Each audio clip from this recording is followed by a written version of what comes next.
शुरू करता हूँ अल्लाह के नाम से जो बड़ा मेहरबान निहायत रहम वाला है।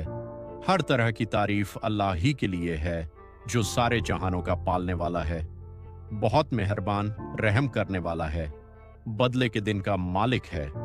हम तेरी ही इबादत करते हैं और तुझ ही से मदद मांगते हैं।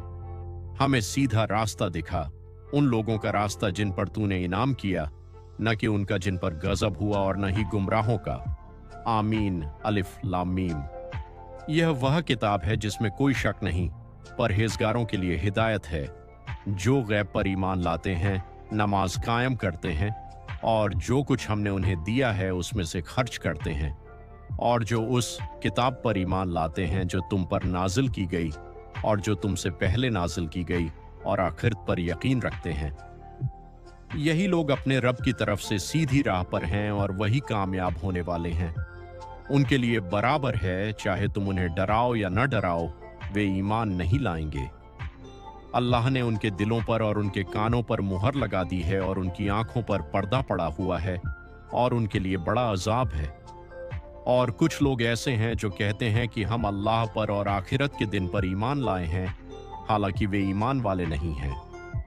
वे अल्लाह और ईमान वालों को धोखा देना चाहते हैं, मगर असल में वे खुद अपने आप को ही धोखा दे रहे हैं और उन्हें इसका एहसास नहीं है। उनके दिलों में बीमारी कुफ्र निफाक का है, तो अल्लाह ने उनकी बीमारी और बढ़ा दी और उनके लिए दर्दनाक अजाब है, क्योंकि वे झूठ बोलते थे। अगर चाहो तो, और जब उनसे कहा जाता है कि जमीन में फसाद न करो, तो कहते हैं कि हम तो सुधार करने वाले हैं। सुन लो, वही लोग फसाद करने वाले हैं, लेकिन उन्हें इसका एहसास नहीं होता। और जब उनसे कहा जाता है कि जैसे दूसरे लोग ईमान लाए हैं, तुम भी ईमान लाओ, तो कहते हैं कि क्या हम भी बेवकूफों की तरह ईमान लाए। सुन लो, असल में वही बेवकूफ हैं, लेकिन वे जानते नहीं। और जब वे ईमान वालों से मिलते हैं तो कहते हैं कि हम ईमान लाए हैं, और जब अपने शैतानों बुरे साथियों के पास जाते हैं तो कहते हैं कि हम तुम्हारे साथ हैं, हम तो सिर्फ मजाक कर रहे थे।